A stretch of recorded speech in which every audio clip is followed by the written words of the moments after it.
성도 여러분, 안녕하셨습니까? 오늘도 하나님의 귀하신 은혜가 이 시간 함께하는 모든 분들과 함께 하시기를 간절히 축원합니다. 만나의 아침 새벽 기도를 시작하겠습니다. 하늘에 계시는 사랑이 많으신 아버지 하나님, 감사합니다.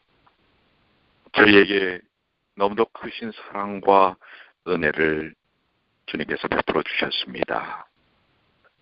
오늘 이 아침 그 크신 하나님의 사랑을 마음속 깊이 느낄 수 있도록 인도해 주시옵소서. 사랑하는 모든 주의 가족들이 주님 안에서 행복하고 더욱더 기쁘고 즐거운 삶을 살 수 있도록 주여 도와주시옵소서. 주님께 영광을 돌리며 살기를 원합니다. 주님의 사랑의 품성을 드러내며 살기를 원하오니 인도하여 주시옵소서. 오늘 주님만을 바라봅니다. 주의 음성을 들려 주시옵소서. 저의 모든 삶을 주님께 맡기오니 육신적 삶의 여러 무거운 짐들을 지고 있는 주의 자녀들이 이 아침에 다시 한번 하나님의 크신 능력과 은혜를 경험케 하여 주시옵소서. 우리 주님 예수님의 이름으로 간절히 기도드리옵나이다. 아멘. 오늘은 잠언 18장 1절로 12절까지 있는 말씀입니다. 잠언 18장 1절입니다.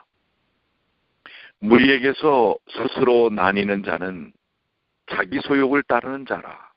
온갖 참 지혜를 배척하느니라. 미련한 자는 명철을 기뻐하지 아니하고 자기의 의사를 드러내기만 기뻐하느니라. 악한 자가 이를 때에는 멸시도 따라오고 부끄러운 것이 이를 때에는 능욕도 함께 오느니라. 명철한 사람의 입의 말은 깊은 물과 같고 지혜의 샘은 스쳐 흐르는 매와 같으니라. 악인을 두어하는 것과 재판할 때에 의인을 억울하게 하는 것이 선하지 아니하니라. 미련한 자의 입술은 다툼을 일으키고 그 입은 매를 자청하느니라. 미련한 자의 입은 그의 멸망이 되고 그 입술은 그의 영혼의 그물이 되느니라. 남의 말하기를 좋아하는 자의 말은 별식과 같아서 배속 깊은 데로 내려가느니라. 자기의 일을 게을리하는 자는 패가하는 자의 형제니라. 여호와의 이름은 견고한 망대라. 의인은 그리로 달려가서 안전함을 얻느니라. 부자의 재물은 그의 견고한 성이라. 그가 높은 성벽같이 여기느니라. 사람의 마음의 교만은 멸망의 선봉이요 겸손은 존귀의 앞잡이니라. 잠언 18장 1절로 12절까지 있는 말씀을 보았습니다. 우리 1절부터 있는 말씀을 우리 살펴보도록 하겠습니다. 무리에게서 나뉘는 스스로 나뉘는 자는 자기 소욕을 따르는 자라. 우리가 참지혜를 배척하느니라. 무리에게서 나뉘는 자, 즉 그 공동체에서 이렇게 함께 하기를 좀 이렇게 쉽지 않은 그러한 사람들을 이야기할 수 있습니다. 우리는 사회적인 구조를 갖고 사는 사람들입니다. 어떤 공동체에 소속되어서 그 공동체의 뜻과 의미를 함께 나누는 사람들이죠. 특별히 우리는 신앙 공동체, 영적 공동체, 교회를 통해서 하나님의 은혜를 함께 나누는 삶을 사는 사람들입니다. 이런 공동체 속에서는 상대방을 존중하고 사랑하고 화목하고 일치단합하고 협동하지 않으면 안 됩니다. 만약에 그렇지 않다면 무리에게서 이렇게 참 함께 어울려 살기가 쉽지 않는데요. 여기 무리에게서 스스로 나뉘는 자라는 것은 그런 공동체 생활에 잘 맞지 않는다고 하는 것입니다. 그런데 이 공동체 생활에 맞지 않는 삶의 성경은 자기의 수욕을 따르는 자, 즉 자기만을 생각하는 사람, 또 자기의 이득, 주변 사람들을 배려하고 살피지 못하는 사람들이라고 하는 것이죠. 그런 사람들은 자기만을 위해서 사는 사람이 되고 만다고 하는 것입니다. 그런 사람들 또한 참 지혜를 배척한다고 하는 것이지요. 그래서 우리는 삶을 인간 관계 속에서 이루는데요. 근데 사실 먼저 하나님과의 관계 속에서 커뮤니케이션을 이루어야 합니다. 사람들에게서 가장 큰 문제는 커뮤니케이션, 소통이 되지 않는다고 하는 것입니다. 자기 안에 갇혀져 있다면, 그래서 어떤 분이 그런 얘기를 하죠. 자신의 동굴에서 나오라고 하는 것입니다. 자꾸 자라는 폐쇄적인 공간에다가 자기를 집어넣는 일을 통해서 주변 사람들과 교제와 교감을 이루지 못하는 인생을 사는 분들이 많습니다. 요즘 같은 경우는 특별히 이 컴퓨터나 이런 그 매체들을 통해서 사람들과의 교제, 이렇게 좀 대면하고 인간적 감성을 통해서 교제하기보다는 폐쇄된 공간 속에서 자기가 꿈꾸는 어떤 자기 생각의 틀 속에서의 세계를 따로 만들어서 다른 사람들과 이렇게 정상적인 교감을 이루지 못하는 그런 경향들을 많이 현대인들이 보이고 있다고 하는 것입니다.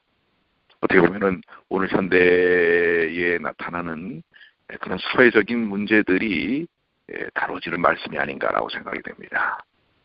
특별히 진리의 말씀에 대해서는 더욱더 그렇지요.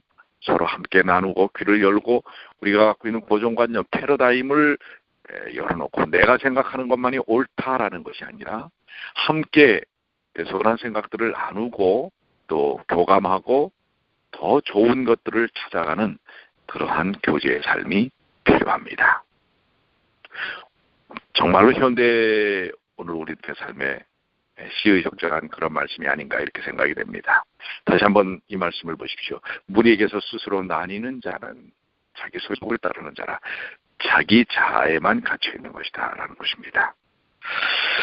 2절의 말씀이 그것을 조금 더 이렇게 뒷받침하고 있는데 미련한 자는 명철을 기뻐하지 아니하고 특별히 여기 자기 의사를 드러내기만 기뻐하느니라. 특별히 여기 무리에게서 나뉘는 자의 특징은 자기 의사만을 드러내는 사람들입니다. 자기 의사만 드러낸다라는 것은 뭐죠?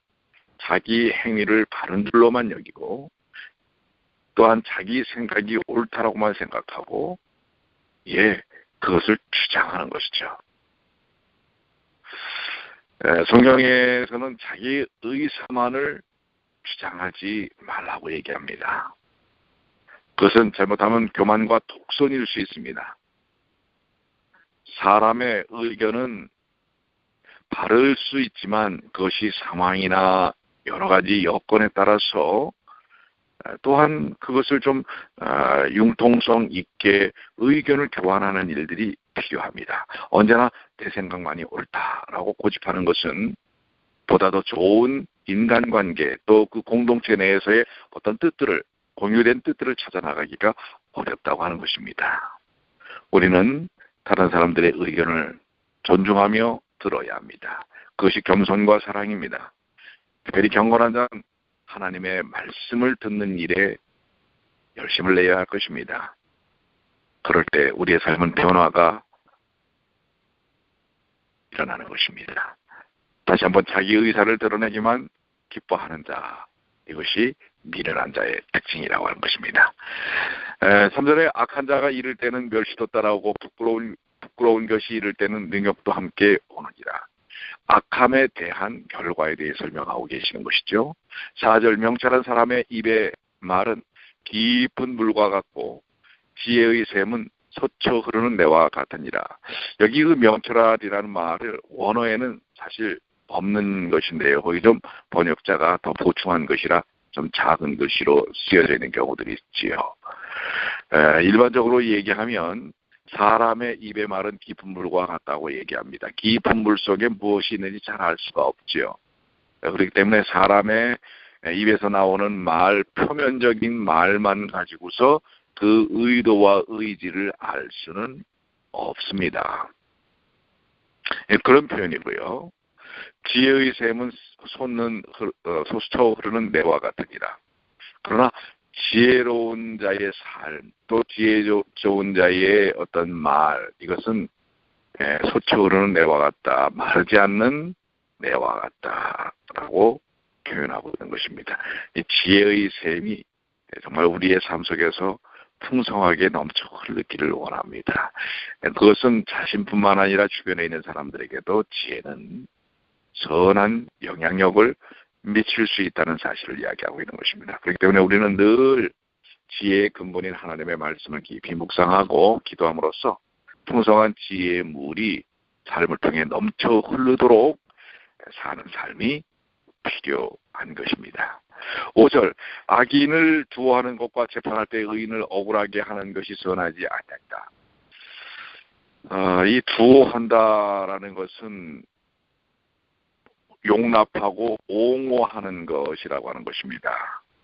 우리가 어떠한 모양이든지 물론 악인을 우리가 어떤 면에서는 긍휼히 여길 필요가 있습니다. 그러나 악인을 두어한다는 여기의 말은 악인의 행위, 악인의 주장, 악함 이것을 용납하고 옹호하라는 얘기가 아니지요.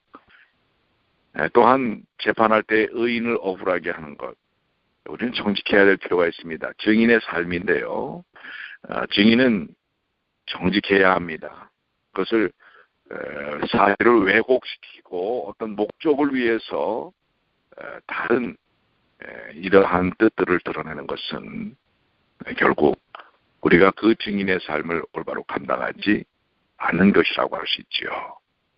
그렇기 때문에 여기서 억울하게 하다라는 말의 원어는 옆으로 밀치는 것, 밀어젖히는 것, 어떤 목적을 위해서 의인의 어떤 삶과 또 진실들을 밀어제쳐서는 안 된다고 하는 것입니다. 우리는 악을 옹호해서는 안 됩니다. 또 악인의 행위에 대해서도 그것을 용납해서는 안 될 것입니다. 그리고 또한 반대로 의인에 대하여 억울하게 하는 일들이 없어야 할 것입니다. 우리는 정직해야 합니다. 그런데 세상을 살면서 우리는 사실 많은 이런 유혹들을 받을 수가 있습니다. 그 유혹을 이길 수 있는 방법은 우리 의지로 되지는 않습니다. 하나님께 우리 자신을 내어 맡기는 일들이 필요하죠. 6절, 미련한 자의 입술은 다툼을 일으키고 그 입은 매를 자청하느니라. 7절, 미련한 자의 입은 그의 멸망이 되고 그 입술은 그 영혼의 그물이 되느니라. 그렇습니다. 미련한 자의 입술의 삶의 결과들이죠. 다툼, 또 결과적으로 그 미련한 자의 입을 통해서는 그 미련한 자 자체가 거기에 대해서 책임을 질 수밖에 없다고 하는 사실이죠. 특별히 여기 8절에 있는 말씀은 이 말과 관계되는 참 잠언에서 많이 자주 이렇게 나오는 말씀인데 그 중에서도 이 말씀은 참 아주 현실적인 부분이라고 얘기가 됩니다. 남의 말하기를 좋아하는 자의 말은 별식과 같아서 배속 깊은 데로 내려가느니라. 이 남의 말을 하는 것이 사람들에게 참 큰 관심을 불러일으킵니다. 특별히 이 남의 말의 대부분이 좋은 말일까요? 나쁜 말일까요? 그런데 이것은 음식 중에 별식과 같다는 것입니다. 그렇죠? 그래서 선하고 유익한 것도 아닌데 사람들은 그런 그 남의 말들에 대해서 또 특별히 부정적인 말들에 대해서 아주 깊은 관심을 갖고 있고 또 그 깊은 관심을 자기 마음속에 담아둔다고 하는 것입니다. 근데 나중엔 또 뭐예요? 그걸 마음에 담아두기 때문에 또 우리 입을 통해서 또 그게 나가는 것입니다. 그래서 우리가 남의 말을 많이 하는 것, 그것은 그리스도인의 삶의 모습이 아니라는 것입니다. 아무리 좋은 얘기를 할지라도 남의 말을 많이 하는 것, 이것은 우리의 이 삶이 죄의 유혹을 많이 받기 때문에 도전들이 있을 수 있습니다. 그렇기 때문에 가급적 남의 말을 많이 안 하는 게 좋습니다. 특별히 여러분들 남의 말을 많이 해야 될 말이 있지요? 어떤 남입니까? 우리 하나님의 말씀. 남이라고 얘기하긴 참 그렇지만은요, 우리가 정말 얘기하기를 원하는 많은 말이 있다면 그것은 하나님의 말씀입니다. 하나님의 사랑에 대한 이야기죠. 이것을 많이 하시게 되길 바랍니다. 여러분들이 교회에서 예배를 마치고 우리 성도들과 이야기하는 대화의 주제가 대부분 무엇일까요? 물론 뭐 후다닥 집에 가시는 분들은 뭐 그나마 더 없지만은 그러나 좀 이렇게 교회에 앉아서 두런두런 여러분들이 이야기를 나누시는 주제가 과연 뭡니까? 남의 말이라면 이번 주부터 여러분들 한번 생각해 보시길 바랍니다.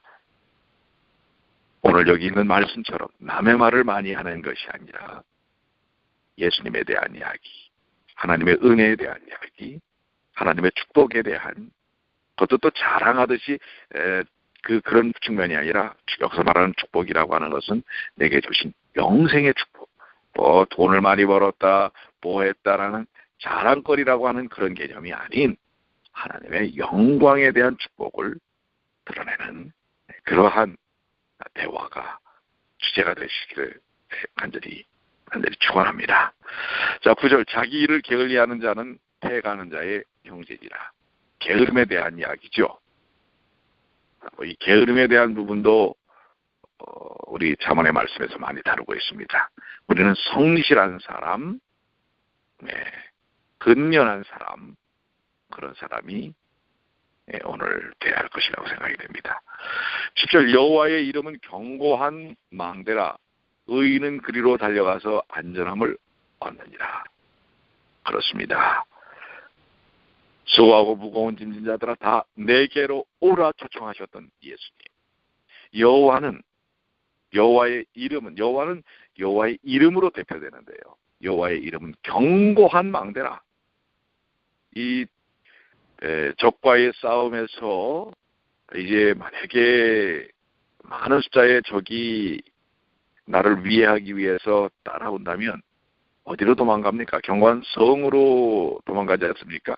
그런데 그 성의 적군에 대한 상황을 살피는 것이 망대입니다. 즉 그 망대에서 보고 성문을 열어줘야 안으로 들어갈 수 있는 것입니다. 바로 인생의 많은 죄의 유혹들, 도전들, 사탄의 이 도전들이 왔을 때 우리는 견고한 성이신 하나님께로 가야 합니다. 그런데 하나님께서 제일 먼저 그 견고한 망대를 통해서 성문을 활짝 열고 우리를 받아들이시는 것입니다. 그래서 의인은 그리로 달려가서 안전함을 얻느니라. 오늘 저와 여러분의 삶이 견고한 망대이신 하나님께로 달려가서 안전함을 얻게 되시길 바랍니다. 더 많은 도전들이 있을 수 있습니다. 오늘 많은 일들을 여러분들이 겪으실 수 있는데 어떻게 해야 할까요? 누구에게로 피해야 할까요? 누구에게로 달려가야 할까요? 견고하신 성이요 망대이신 하나님께로 달려가시게 되길 바랍니다. 우리 지난 안식일날 말씀의 주제가 집으로 아니었습니까? 그렇습니다. 생명과 은혜와 만남을 계속 우리에게 이렇게 허락하시고 제공하시는 하나님께로 우리가 달려가야 할 것입니다. 그분은 우리의 피할 바위요 방패요 구원의 뿌리요 산성이라고 말씀하셨죠. 시편 18편 2절에 그분께로 달려가야 합니다. 여러분 스스로 여러분의 인생의 짐을 길리하지 마십시오. 하나님께 내어 맡기십시오. 11절, 부자의 재물은 그의 견고한 성이라 그가 높은 성벽같이 여기느니라. 그 일상적인 오늘날 사람들의 인식을 얘기하는 것일 수 있습니다. 재물을 인생의 견고한 성이라고 생각하는 것입니다. 근데 우리 앞에 있는 말씀과 좀 대비가 되지요. 여호와의 이름은 견고한 망대라. 의인은 그리로 달려가야 된다라고 하는데 일반적인 사람들의 인식은 뭡니까? 내 돈이, 내 권력이, 내 지위가 견고한 성이라고 착각하고 있는 것입니다. 그것에 대한 대비적인 말씀이라고 생각이 됩니다. 여러분들 그것이 우리에게 견고한 성이 될 수 없습니다. 하루아침에 재물은 무너져 내려버리는 것을 보지 않습니까? 잘 나가던 기업들도 또 비즈니스들도 한순간에 어떻게 되는지 여러분들 보시지 않습니까? 그것이 우리의 견고한 성이 될 수 없습니다. 그것을 견고한 성이라고 여기는 자는 12절 사람의 마음에 교만은 멸망의 선봉이요 겸손은 존귀의 앞잡이니라. 하나님 앞에서 우리는 겸손해야 합니다. 내가 생각하는 것, 내 경험, 내 판단 이것을 믿지 마시고 하나님을 섬기고 지혜의 말씀을 따르는 그런 겸손함이 필요하다고 하는 사실입니다. 우리는 교만하지 말고 항상 겸손한 마음을 가지고 겸손하게 처신할 필요가 있습니다. 우쭐댈 필요가 없습니다. 자기 자신을 막 드러낼 필요가 없습니다. 다른 사람 위에 자신이 더 높여져 있다고 착각하지 말아야 합니다. 우리는 하나님 앞에 겸손해야 합니다. 그리고 다른 사람을 존귀히 대하는 일들이 필요합니다. 기도하시겠습니다. 하늘에 계신 아버지 하나님, 오늘 주신 귀한 말씀, 저희의 삶에 바로바로 적용되어야 할 그런 말씀들입니다.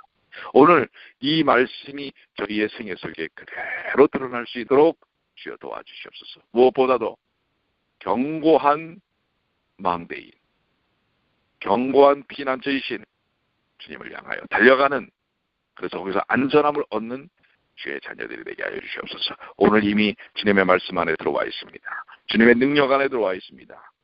주님의 은혜 안에 들어와 있습니다.